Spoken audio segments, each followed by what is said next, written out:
fairly packed agenda tonight, so we'll get cracking straight away. First of all, apologies from absence. We've had them from Councillor Richard Holland, Sir Richard Cox, and from Councillor Janice Sylvester Hall. Agenda. No, not agenda. Declarations of interest. We've done apologies. Declarations of interest. Any? No. As ever, if they arise during the discussion, feel free to interrupt and declare it at the earliest possible opportunity. Councillor Farrell, over to you for the homelessness and rough sleeping strategy. Thank you, Chair. There's a lot to unpick here, and it's a really, really good report. A lack of affordable housing and homelessness are both hidden and on the streets are a growing issue in this district. As of today, there are 420 individuals and families with an open homelessness case and 629 people waiting on our housing register for an affordable social rented home. Some have waited for months, particularly those wanting larger homes. And we also have 46 people currently living in emergency or temporary B&B accommodation tonight. Those figures, are not what we want to hear as a district, and tackling these issues is something we as a council are really passionate about. So I am delighted to present this housing homelessness strategy. The strategy reflects the views and input of hundreds of people across the council and the community, and I wanted to put on record a thank you to everyone who has contributed, to all the officers that put this together. In putting it together, we've aimed to be bold, innovative in the way that we tackle the housing issues faced in our communities, not least of all delivering at least 200 new council homes. Lots in the strategy, including 3 key aims: preventing homelessness and eradicating rough sleeping, delivering a more affordable and social homes, and ensuring people have access to better quality local homes. We've also put together a simple one-page overview. I hope that makes it easy for residents to understand, feel reassured, and also monitor our delivery against our ambition to eradicate sleeping on our streets, maximise affordable and council-owned homes, and hold problem landlords to account by driving up standards of all types of housing standards across our district. There's so much more could go into, but I'll happily welcome any questions. Brilliant. Thanks, Councillor Farrell. Questions? Comments? Lots of agreements. They must love it. Anything. Phil, over to you. Thank you. I think I agree with you, everything that you said there about the need to eradicate homelessness, and all the help that we can give is truly welcome. It seems that this is a bit of a moving feast because we're out of control of the actual numbers at any one moment. So am I right in thinking that almost no matter what plans we put in place, the unexpected will happen and those plans are put in jeopardy, I guess? Yeah, it's right. I mean, I thought I'd quote the numbers where we are right now, because they do fluctuate. But unfortunately, Councillor Whitehouse, that the numbers, not just for our council, but all across the UK, are going up and up and up. People facing homelessness from all sorts of issues, from being made maybe unemployed, maybe domestic abuse issues, rent issues, landlord issues, family disputes. There's all sorts of reasons why people face homelessness, and it's just getting worse. And what we're trying to do in this strategy is, instead of just constantly sending people off to B&Bs, which of course could be miles away from where they live, and hotels, which isn't good for somebody's life or structure, we're hoping to give them something consistent that they can get back on their feet and then hopefully find themselves a better start in life. So yeah, the numbers are a moving feast as always, and unfortunately getting worse, and it's not new to Lichfield District, and it's not new to any council in the UK, but hopefully this goes some way to trying to stop that problem, or at least put a cork in it. Thank you. Yeah, just to follow up on that, I'm just interested in 2.2, how you would start to get a realistic set of KPIs so that we can measure the success of what we're doing. Where is your starting point for that? As I said before, it just seems such a mammoth task. How do you hone it down to the really key performance indicators that you're looking for? It's a good question. In terms of the specifics, I might want to bring Lizzie Barton in, because she knows more about KPIs in this instance than I do. Yeah, sure, no problem. Thank you. So the key performance indicators we're looking at collecting are detailed on page 17 and 18 in the pack. They'll be informed by a lot of the detail that you have in the evidence base in terms of our starting position. And what we need to do is work to ensure that we've got a robust but also challenging set of KPIs and targets that we go after to make sure that we actually do deliver the strategy. But we've done an awful lot of thinking and work to actually pull those together and are confident that we've got the baseline and those starting statistics. Thank you. Any more from you, Phil? No, thank you. No. No, not really right now. Okay. I just want to mention that to the KPIs actually in terms of how speedily we can start reviewing the strategy to determine whether or not it's going to be working or not. What sort of cadence do we expect to be taking place to ensure that whilst the intentions are obviously, I don't think would disagree with the intentions, how do we make sure that the strategy is actually helping us achieve those intentions? I'll give you an answer. I don't know if you've got any specifics, Lizzie, and then I'll come in. The ambition is to get the KPIs done in the next month through for approval so that we can start reviewing our progress against those KPIs. So that it's something that we hope to do really quickly along with the delivery plan, because we need to have that in place so we can really start driving actions and monitoring performance. So quickly would be the answer. Yeah, and I said the same, but I was also going to say that, you know, what we've done as a district over the last 6 to 12 months, we run regular homeless forums every few months, and we do a homeless conference with Anne Mills and her team do a wonderful job there. And in bringing in all of our different partners that we've been using, and also using the new temporary accommodation we've been building and buying around the district. Some of that already been open in Lichfield city centre. Some of our temporary accommodation is already up and in use. I think it's clear that we are moving quickly on this. So yeah, while we do have our KPIs, you know, this doesn't just start now. This started months and months and months ago. That we had actually our most recent homeless forum last week that had this room completely full of people from all sorts of sectors in the homeless world that are working with Lichfield to try and bring an end to homelessness, really. So yeah, the work starts now, but it started many months ago as well. So when will we receive a progress update to cabinet? I'm hoping very soon, in the next few months. By the end of the year.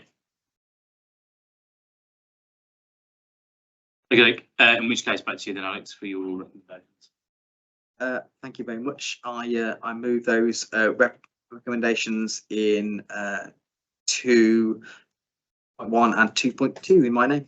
Right, thank you for those. No one in favour? Yeah, that's unanimously supported. Thank you very much, Alex, and to the office cohort who supported him on that as well. Thank you. If anyone needs to leave at that point, if they're done, please feel free to do so. Thank you so much.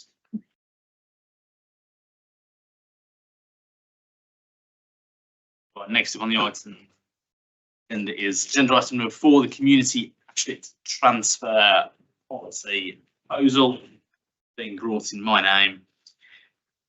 We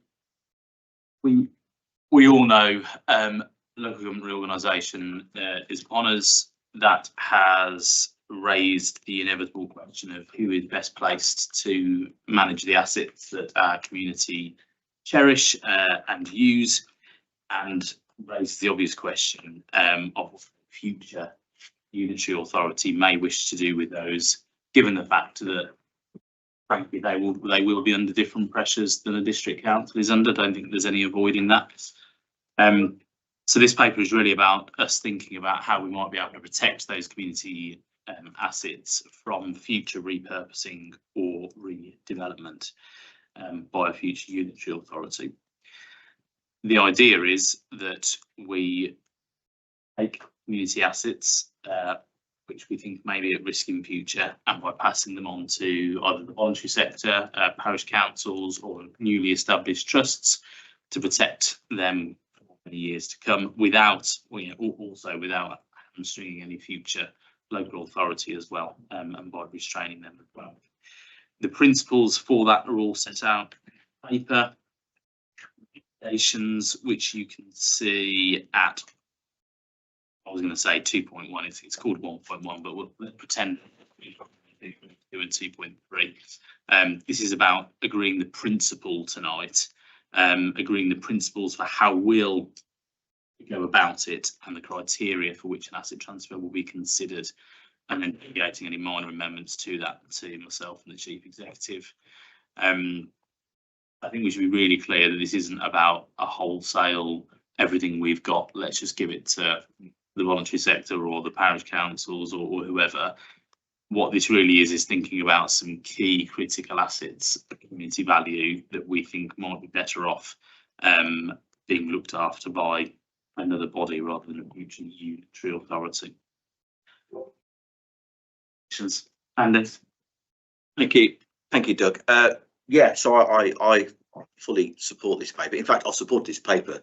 It's way forward talking about local gov reorganisation. I think it's something we should and have been looking at for a long time, actually, at this council. Because for me, having an organisation or even a parish council being in charge of an asset that they're kind of closer to, maybe even care a bit more passionate about, they've got more experience in, they're more focused on it. I think, for example, a football club taking some fields over that then regularly pay football and rent to us makes a lot of sense to me. An example, when I was cabinet member for Parks a long time ago, we transferred the bowling greens, for example, to the local bowls club in Beacon Park, because they know a lot more about how they're doing in terms of the maintenance. So I think that makes loads of sense. I fully support it. And as you say, with LGR coming up, whatever that shape of those new councils is going to look like, what we do know is they will not be quite as close to the actual Lichfield District Council currently is at the moment in terms of locally. So it makes a lot of sense that those organisations identified can take over. I like the safety nets, whereby if it's an asset that actually gives the council a large income or is strategic, it's off the list. I fully agree with the selection criteria. So to that end, I understand this is a principles paper. What's the timelines on the follow-up for the actual action plan of how we go about identifying those sites, identifying those assets, and getting that underway, because time is of course limited before. yeah, exactly that. Yeah. So my view on this, correct me, any officer, if you want to do so, but as soon as we've agreed the principle, we immediately need to launch into actually identifying the specific assets that we might want to consider. And realistically, we need to be concluding that exercise by the beginning of the civic year 2026. Okay. It needs to be swift. Thank you, Doug. Thanks, Doug. I think it's a good paper. I think it's really sad that we're in this stage, that we're thinking about doing this. Andy's right. You know, there are some assets that we have that it makes sense to give to our parishes or communities, regardless of local government reorganisation. We're so lucky in Lichfield that we have parishes. We have some very strong parish councils, and we have some incredible community groups that would be able to take hold of some of our assets and really protect them for the future. But I just find it such a shame that local government reorganisation is potentially threatening not just the assets of Lichfield District Council, but of many local councils in the area. And, you know, we've got such historic spaces, buildings here in this district, that if we don't do this, and if we don't give it to the right people, could end up in the hands of a giant unitary and get swallowed up. And we could lose some of our serious history. And if I can use this platform just to urge our fellow district councils to consider, when putting their responses into government on LGR, you know, consider the residents first. We should be pushing for a smaller unitary structure, not a giant, many council-wide unitary structure, because not just assets, but you know, it's residents that lose out in this instance. So yeah, just to conclude, good paper, understand the need for urgency, but it's a shame we're where we are, and it's a shame that we're being forced down this LGR route. Thank you.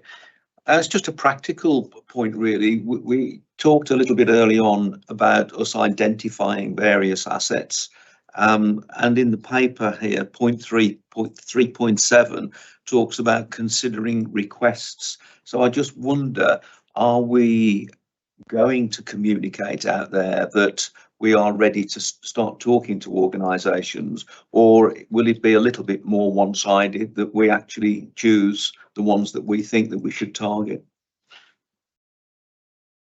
My view is that we ought to select the ones which we think are most appropriate, given that we're closer to the detail of that. I also wouldn't want to set any expectation that because we're doing this, that means any asset is up for grabs, and we wouldn't want to set the expectation that any organisations are therefore entitled to have them offers, as it were. That said, there may be some very good proposals that come forward from the community that we'd want to consider. So I think we'd want to remain in control of which assets are up for discussion. I don't think I'd want to go out far and wide promoting it to as a Fire sale. As a fire sale of everything. I think we'd need to be very selective about, whilst we would want to communicate our proposals, the caveats in that need to be made really clear, so that we really are only thinking about the core sort of critical assets that we want to transfer. Thank you. Very quickly from me, Doug, and we've seen examples across the last couple of centuries of community assets that have found themselves in council control, and sometimes in councils that haven't necessarily looked after them. I think particularly of the farms that were in my former ward up at Whittington, which were left by will to Birmingham City Council. Fisherwick Hall, which was allowed simply to fall down by that authority, and had the local authorities managed those assets better and recognised where they were, perhaps we would find ourselves where there was better heritage and better assets across the area. So what I'm quite keen to see is where we hold assets and we recognise that a larger council that succeeds us may become the controllers of those assets, but not quite have that local connection. I can very much see the strength of this argument with actually placing those assets in the control of groups that use them all the time.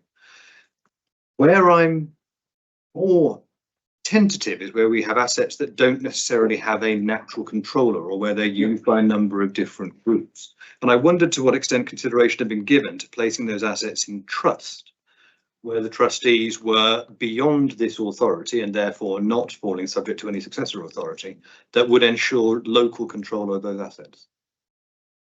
Yeah, I don't see it in the paper. I'm not sure whether it's something that's yet been explored. yeah, it has been explored, and I think that's absolutely one of the options that's on the table. That if a new trust needed to be set up to that asset, then that's absolutely something we want to look at. Particularly as you say, where there are multiple organisations using that asset. Yeah. Thank you. Right, no more questions. I'll take you to the recommendations at 2.1, 2.2, and 2.3. Right, that's through. Thank you very much. Still with me. We're now on to the 2024-2025 outturn performance report and Lichfield District 2050. This provides us with the end of year performance, and we're in June. I think we usually get this report in about September, October. So half the updates don't make any sense because we're 6 months out of our.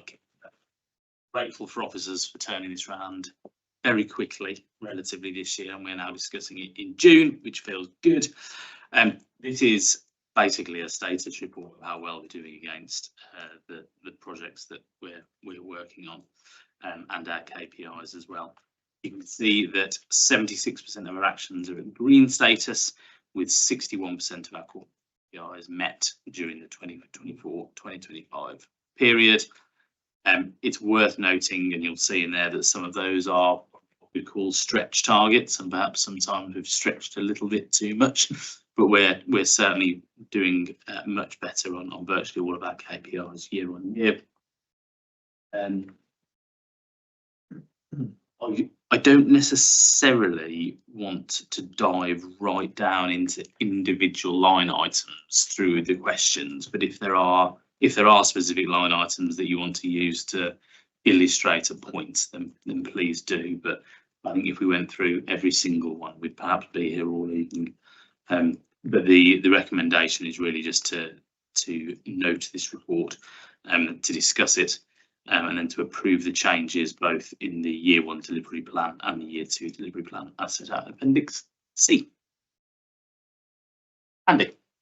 Yeah, thank you, Doug. Yeah, I wasn't going to jump into line items, but I'm going to jump into a couple. And I'm not picking out any specific here, but just as an example, we have a couple of 2 or 3 sort of below the threshold reds in revs and benefits, and so in planning as well. All those red ones, from what I can see, to do with sort of average processing time targets. Okay, and I've been kind of, well, I've been passionate for a while to start to see where we can look at technology to assist us in processing some of these transactions we do. So, for example, there's a planning application or even a benefits application. You may get the sort of the 80% rule. I'm putting completely guessing numbers out on the table here, but you may well get the 80% rule where they're fairly straightforward, can be processed fairly automatically. For those, I'd like to see us make more of an effort to use IT, even dare I say AI, but essentially IT, to look at how we can improve those processing times on those sort of 70%, 80%, fairly straightforward, both for revs and bens application and for planning applications. So can you just tell me a little bit, Doug, about what our plans are for that? I don't need specifics, just confirm to me that we are looking into those areas. No, but I'll pass straight over to our Chief Executive, who's responsible for that, who will be able to tell you. Thank you, Chair. Yeah, so the targets that we set, in particular for those areas, Councillor Smith, last year were quite ambitious because we knew that we were investing in technology. Unfortunately, I think it took us a little bit longer than we anticipated to roll out some of the technology during the course of the year. But now I can confirm, and I'm looking at Lizzie Barton, 70% of our change of circumstances and new benefit applications are dealt with, are automated and completed the next day. And in Q1 of this current financial year, I think Lichfield District Council is either the first or the second in terms of performance for planning in the country as well. So we have started to adopt some of those technologies that you've just talked about. I'm talking at the moment with an organisation who are very interested in using us as a sort of a test bed for rolling out AI in the planning arena in particular. I think there are elements of the planning process that could be automated as well. So we as a leadership team, I think, were disappointed it took as long as it did in revs and bens and planning to start to see the improvement in performance, but I expect it to be sustained going into the rest of this year. Fantastic. Thank you, Simon. Thank you, Doug. You definitely answered my questions. Good.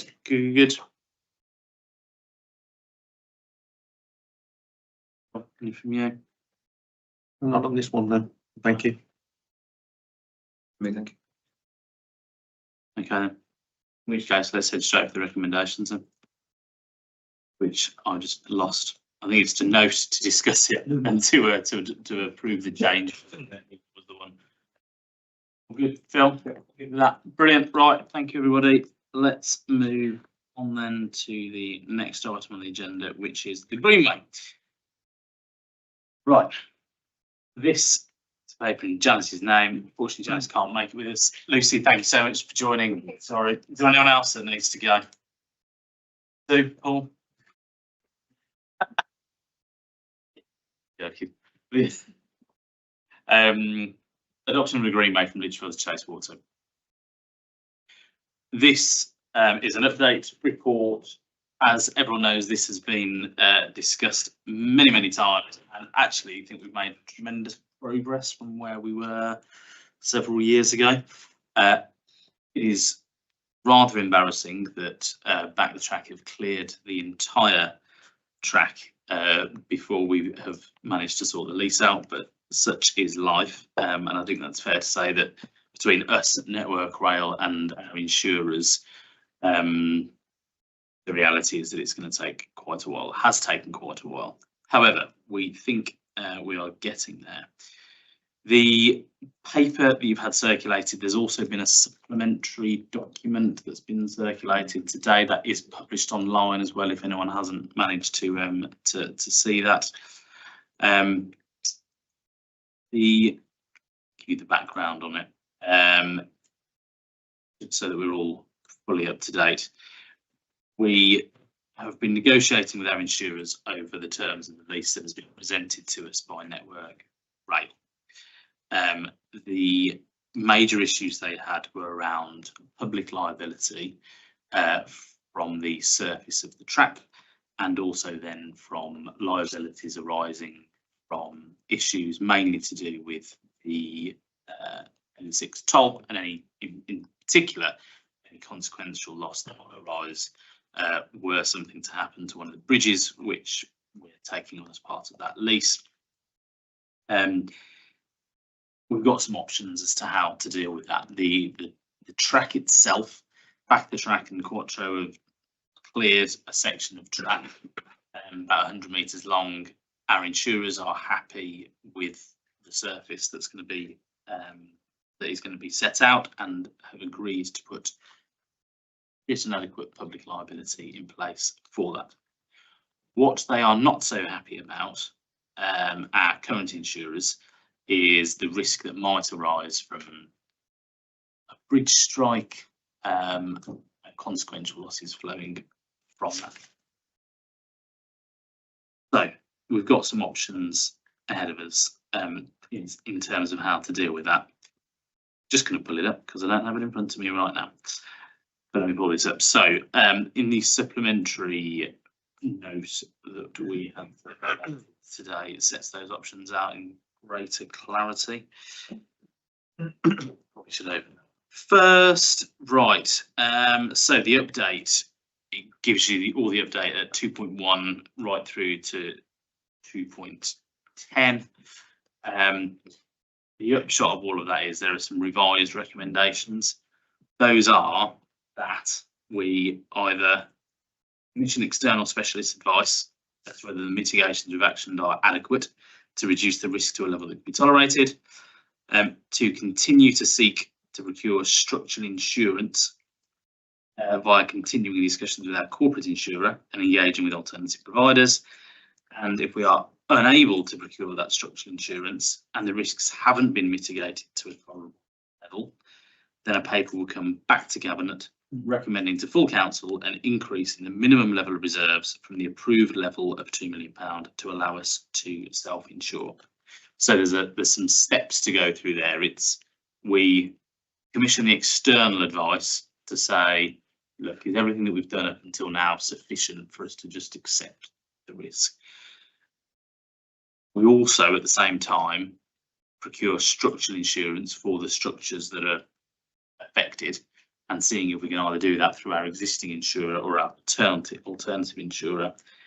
And then if we are unable to achieve the intended result through both of those, then come back to Cabinet to then go on to full council to increase the minimum level of reserve so we can self-insure.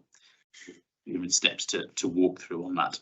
And then the recommendation at 3.2 is that we delegate the signing of that lease to the Cabinet member based on the options we've just discussed.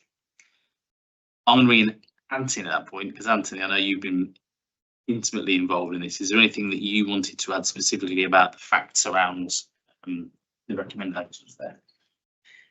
No, not really. I mean, as Council Section 151 officer, I have a responsibility to the council to make sure that financial risk is clearly identified and there are appropriate risk mitigations in place to do that.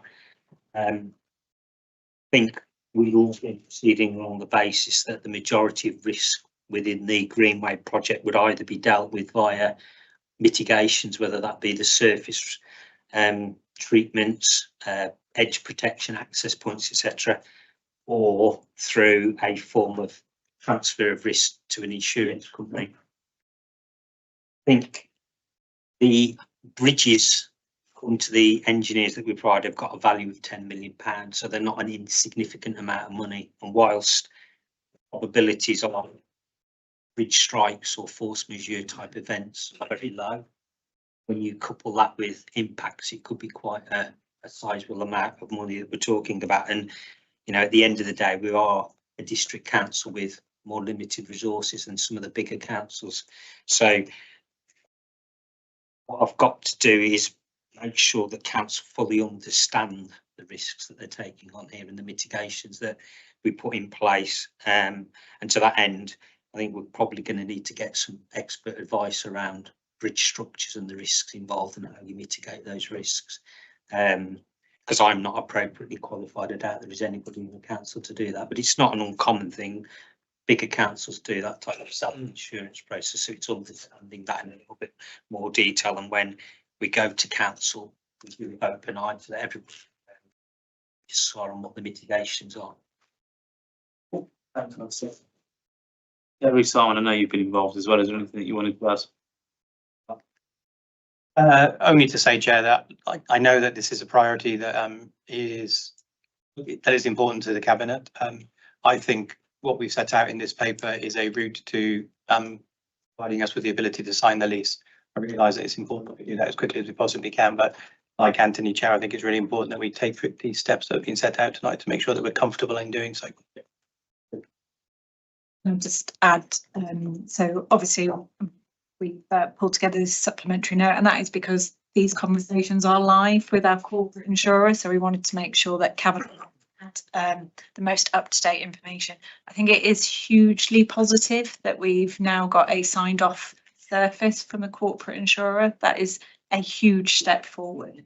In terms of the structural insurance, you know, we are already seeking views from other brokers and other insurance experts who, even in the last kind of 24 hours, have suggested that actually this, you know, being able to procure structural insurance is possible.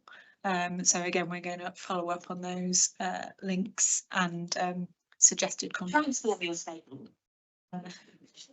And suggested contacts for alternative providers as well.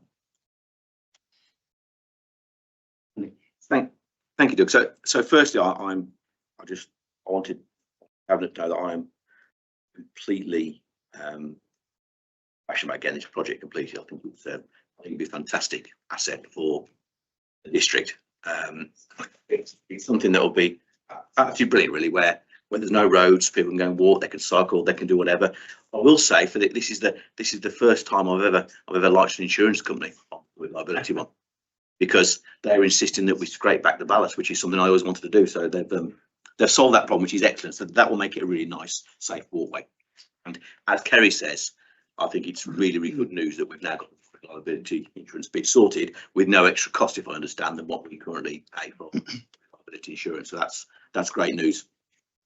That then, if I understand it, Doug, leaves us with the structural part of the route, namely bridges, I think, and then also loss of income to other potential loss of income to other situation occurs.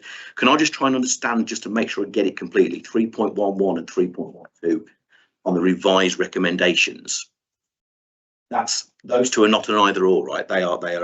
We're doing both of those things. Sequential.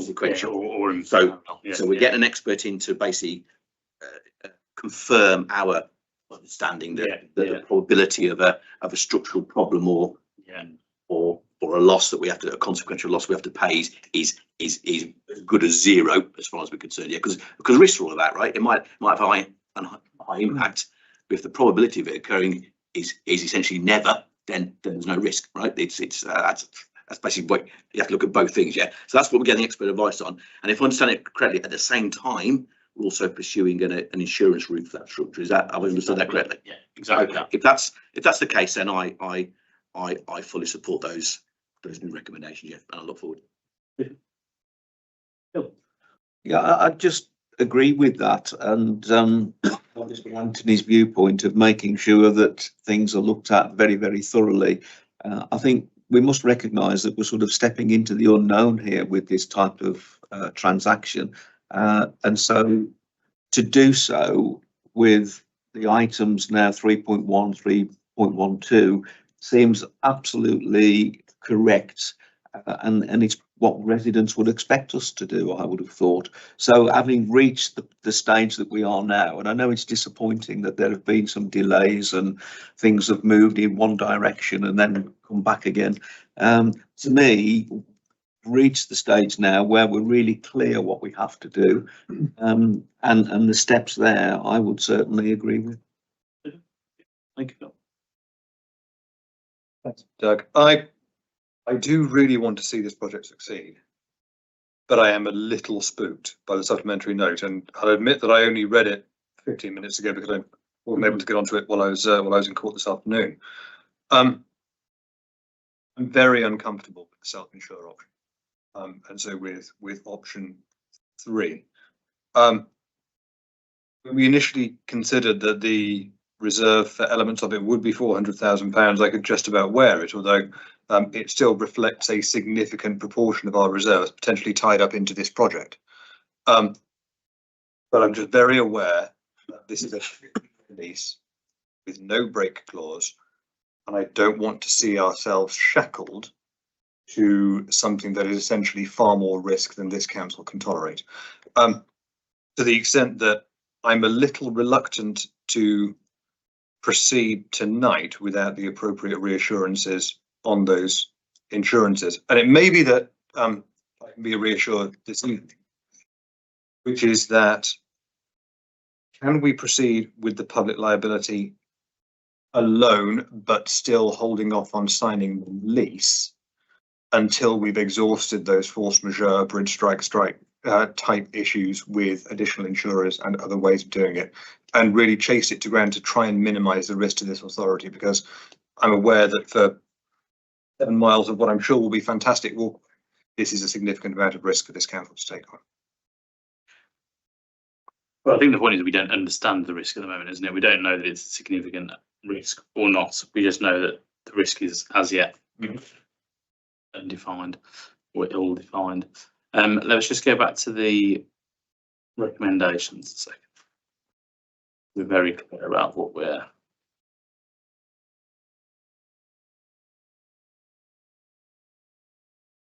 not thinking. So the suggestion this evening is that we're going to an external specialist advice. We're going to procure structural insurance, and then if we're unable to procure that structural insurance and the risks haven't been mitigated to a tolerable level, then it's going to come back. So what reassurances are you looking for? Okay. On the updated recommendations, Yeah.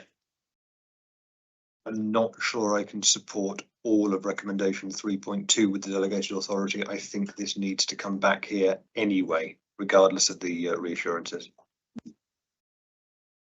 For what purpose? For the purposes of excluding or reassuring ourselves as far as is possible as a cabinet corporate that those risks can be managed. It will have been.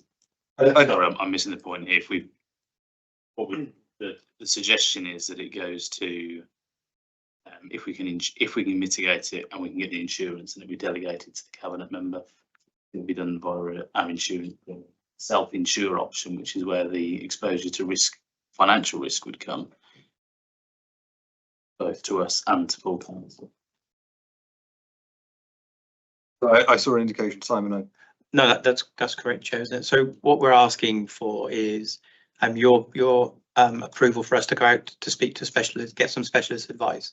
If that specialist advice says, actually, you've done all of the mitigations that you possibly can, to the point where you've mitigated down the risk, but you cannot mitigate it any further, and our insurance company still is not willing to insure it, we may then, if the advice says, actually, you can tolerate the remaining risk, then that's one hurdle overcome. If we go further, though, to a wider insurance market, there are niche insurance providers who provide structures like this, and we haven't had the opportunity to engage with them properly. And they say, actually, this is normal run-of-the-mill business for us, we will insure it. Then there won't be a need to go to the self-insure option. But as Doug has said, as the chair has said, if those two first steps fail and our only option is to self-insure, then the paper says it will come back to council en route to full council before we went ahead with that. In that case, I misunderstood the thrust of the supplementary paper. Yeah, I would be comfortable with that. I was just about to add exactly that. That for me, I'm the same thinking of you, Rob. But for me, I was more than happy that 3.13 in that recommendation kind of covers your concern, and that's if we don't get either or, then basically we come back to cabinet or full council anyway. If we've got to, in other words, if we're exposed by more for that self-insure, then we come back to cabinet full council anyway. So I was satisfied by that. Any more? No, in which case, let's go to the recommendation, the revised recommendations,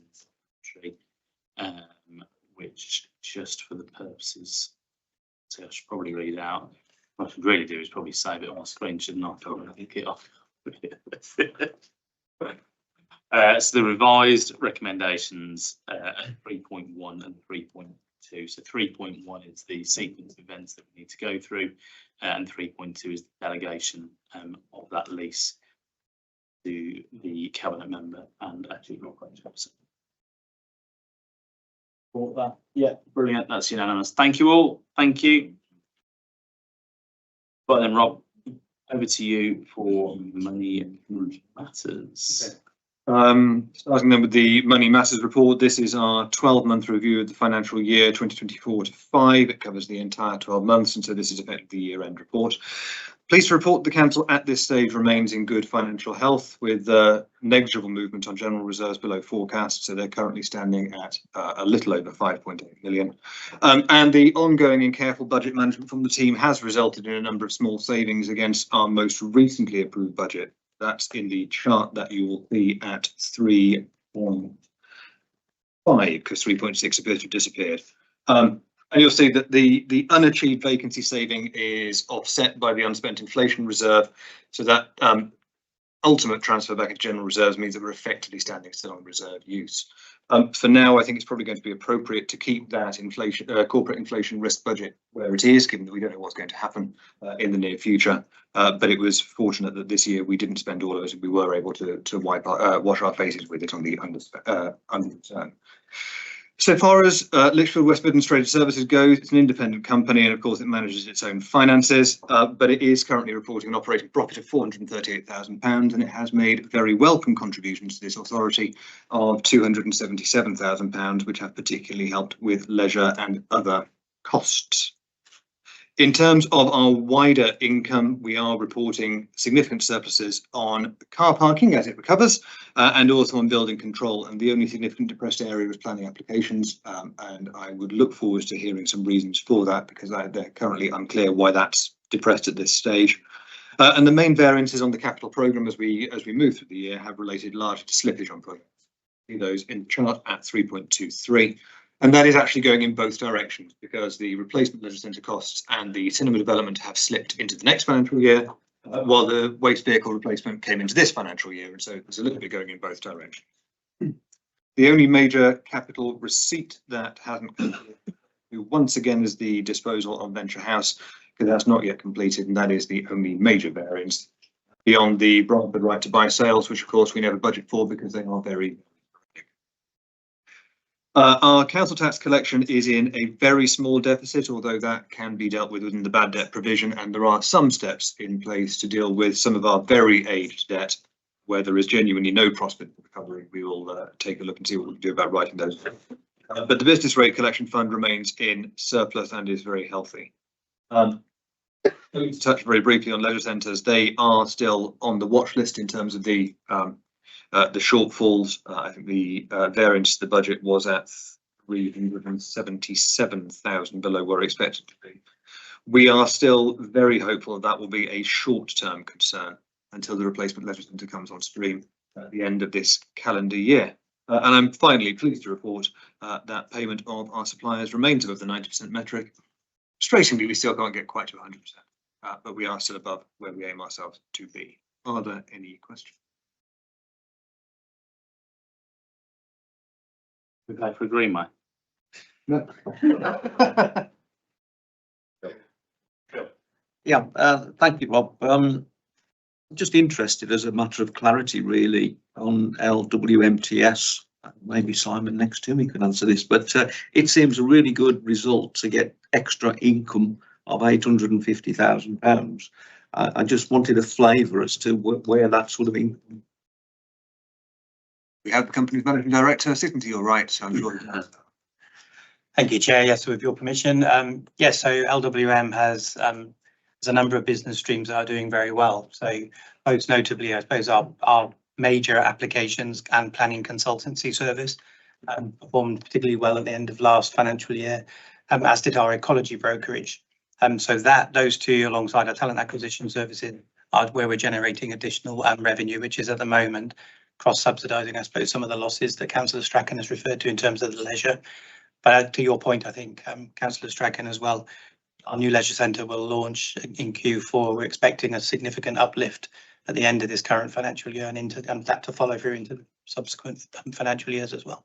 What that will mean going forward is, rather than cross-subsidising some of the loss in leisure, we will have a profitable organisation across the piece, which means that our contribution back to the council should significantly increase from next year onwards as well. The statistics that I've been given consistently from where I worked has been that the return on our two leisure centres is far from equal, and the one that is significantly depressed is probably depressed by virtue of the age and prognosis for that building, and that is likely to change when its replacement comes on stream. Okay, can I make just one other point this time? And this is not my meeting, I'm talking about blowing smoke, but what I was going to try to more delicately than I've just achieved make, Chair, was that I suppose had our leisure services been outsourced as it was previously the case before they were brought into LWM, that significant gap that you've mentioned, we would have the previous provider would have come to the council and asked us to fund. LWM has covered that gap for the council over the last 2 financial years. I think that's something personally that we should celebrate. Yeah. Right, and I'll just very quickly add with my leisure part of my portfolio cap on. Yeah, I agree with everything you both said about the leisure centres and the income. I'm more than confident that when the new leisure centre comes online, we'll get lots of new membership, we'll get lots of new people using that, and therefore, which is the most important part, by the way. The secondary part is lots of more income for you, Rob.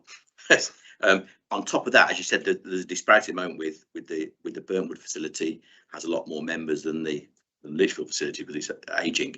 I think the news is even better than that. Is all I wanted to add is we're also investing a lot more money at the moment in the Burntwood facility to do repairs such as the website change facilities to improve that area too. So I see there's opportunity to get even and a new gym equipment as well in the Burntwood facility, brand new gym equipment. So there's it's not like we're doing the Burntwood one and the next one and the Burntwood. So there's big improvement on the Burntwood side too.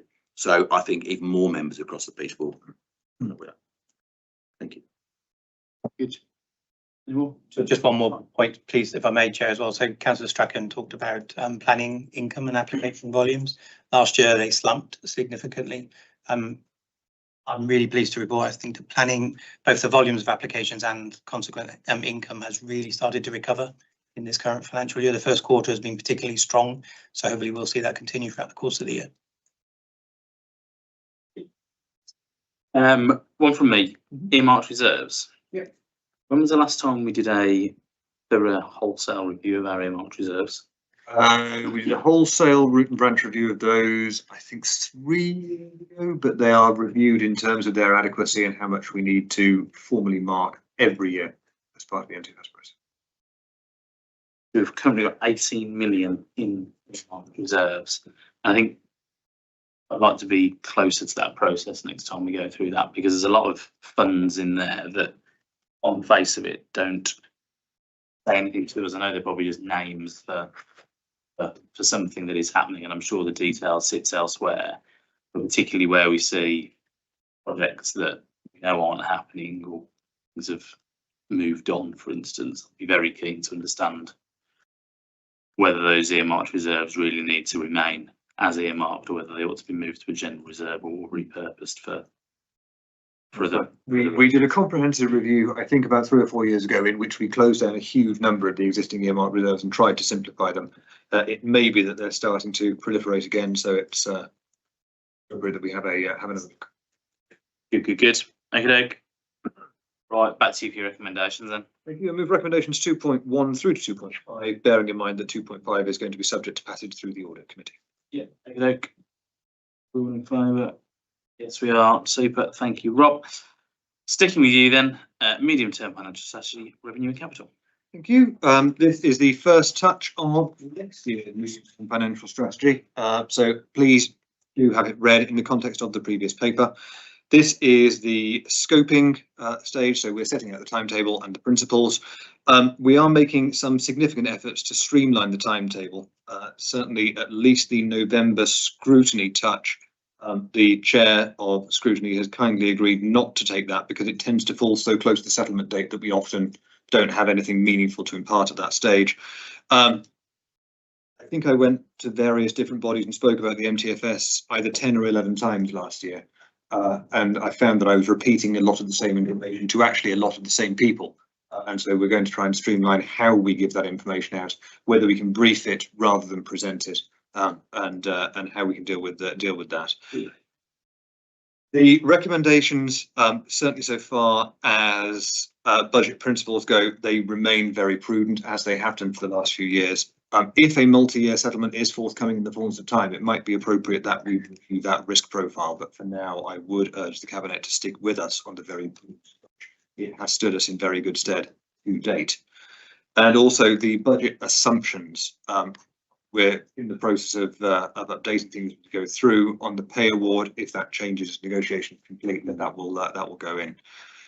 We have, of course, seen an ongoing shortfall on homelessness. It may well be that there are elements within the recent spending review to have measures that can assist us in that, and we're going to be exploring those.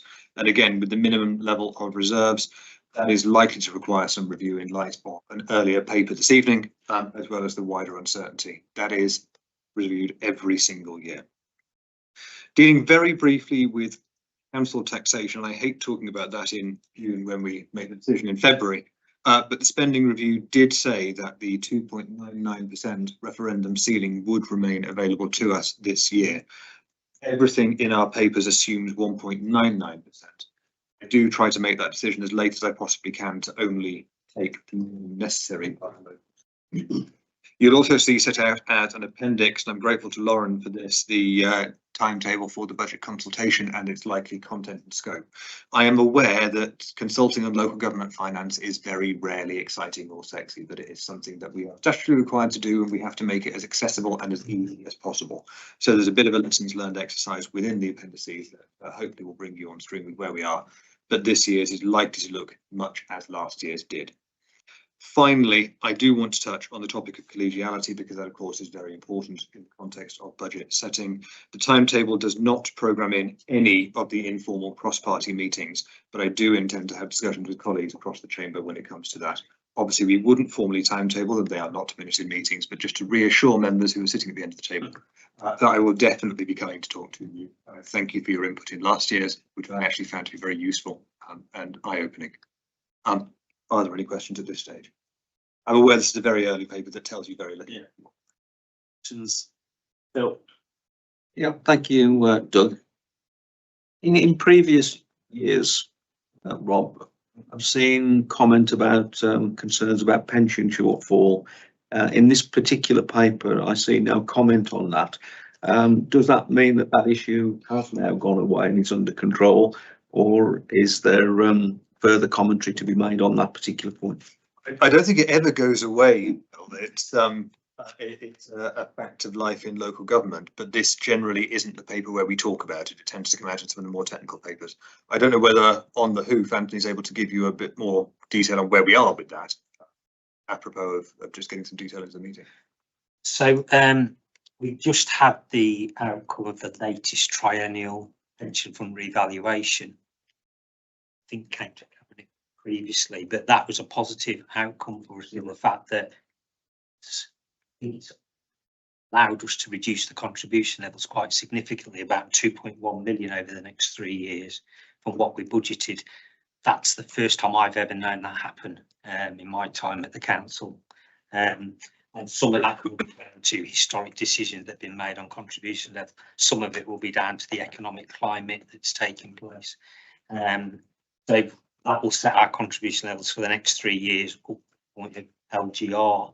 So that is built into the paper, and it has reduced the funding gap quite significantly over those 3 years. Okay, thank you for the explanation. One for me is around forecasting and timescales, etc. So obviously we're making a budget based on running through to 29, 30. Some point, and maybe very well through the process of this MTFS, that assumption that we're basing it on may very well change. So I think we're operating in a sort of a grey area of uncertainty at the moment, where we say we kind of think it's, we've been told to aim for a certain date, but I think we still have that thought at the back of our head that it might not actually be that date. I'm wondering what during this process might that change, and what would we need from the Secretary of State or otherwise to actually make that our formal assumption on what we're basing our budget. I would say that is likely to be dictated largely by the response to the submissions that go in November. Whether it falls in time for this year's MTFS, I honestly don't know, or whether it's more appropriate for next year's.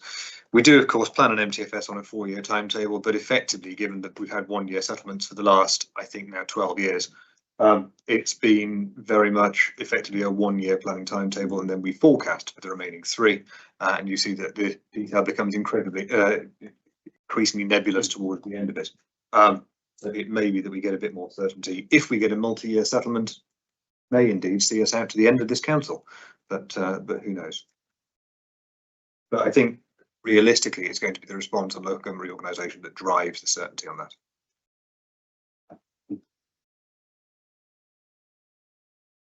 Really? Any more? No. In which case, that's your recommendations. If I touch very briefly on recommendation 2.2, it was largely picked up, I think, in Alex's paper earlier on homelessness, that the allocation of homelessness pods is being effectively abandoned. That's being redirected to a far more appropriate route. Yep. And touching on the slightly increased funds from the facilities grant have been topped up by a Better Care Fund grant. Just to touch on that, was the expansion of our the renewal of our apprenticeship schemes as we take 8 new stream. Subject to that, and there being no further questions, I move recommendations 2.1 through to 2.4. All those in favour? Yeah. Thank you very much, Rob. Thank you, Anthony. Final paper for the night then, procurement matters 24-25. Thank you very much. I'm pleased to report that procurement, as we now have a fully staffed team, is moving towards full fruition, and so you'll see within this paper we're effectively re-gearing from getting comfortable and familiar with the basics of what good local to having a more dynamic focus on active contract management. You will also see, though, that our spend in the district remains frustratingly low and has fallen from its high point, although that has been just due to a change in the type of projects that we've been moving forwards with. As we've currently looking at procuring major projects with national providers, that does drag our reported spend within the district down. We're not currently, or anyone else with the question, in a position to track whether those national providers that we are contracting with are recruiting or procuring locally, and that's a metric that I'd really like to be able to see, but I don't think we can currently get hands on that.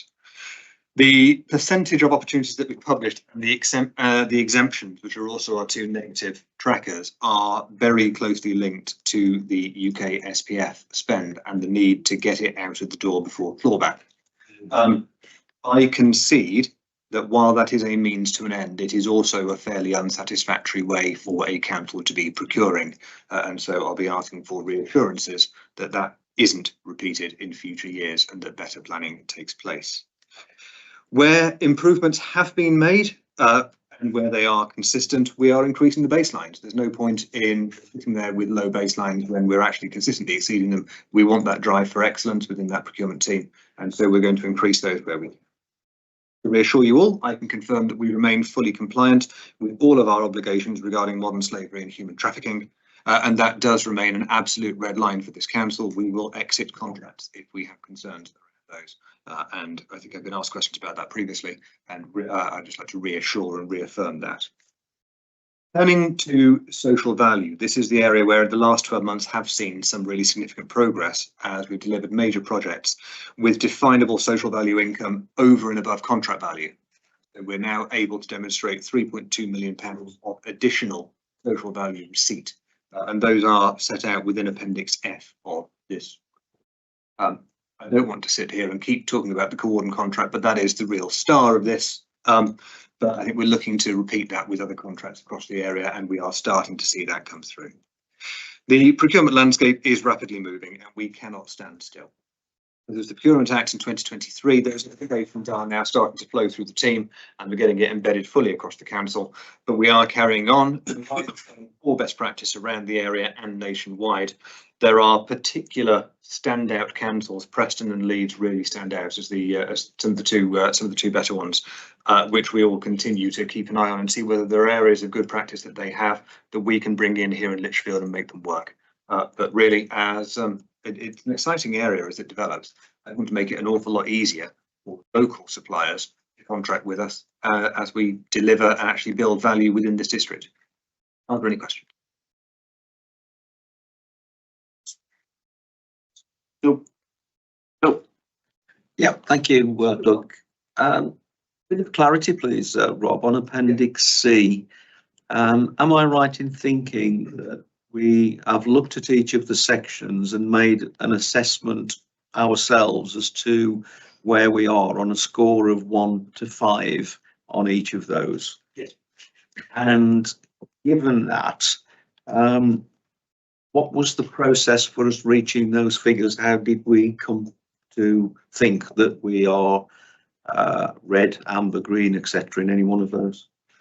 This has been actually as objective as you can do internally, but a very objective assessment that's been taken by Sarah Carrington and the procurement team, looking across everything that we're doing.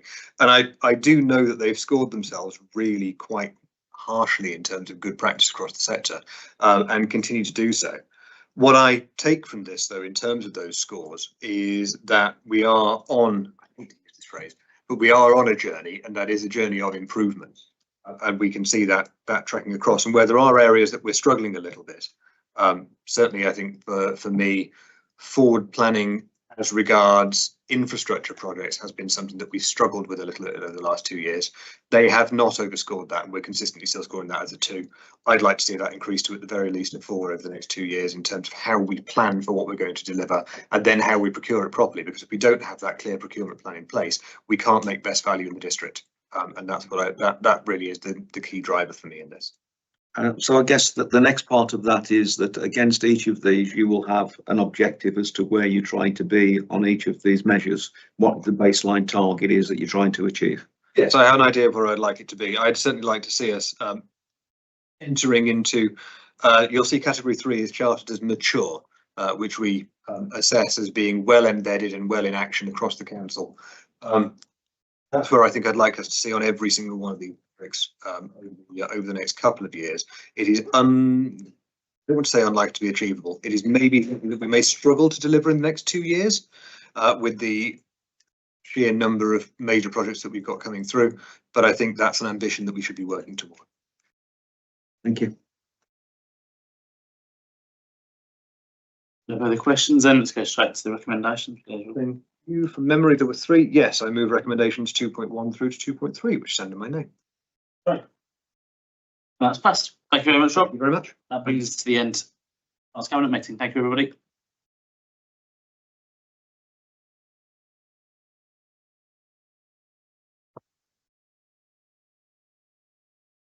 Thank you, Will. Bye, Teresa.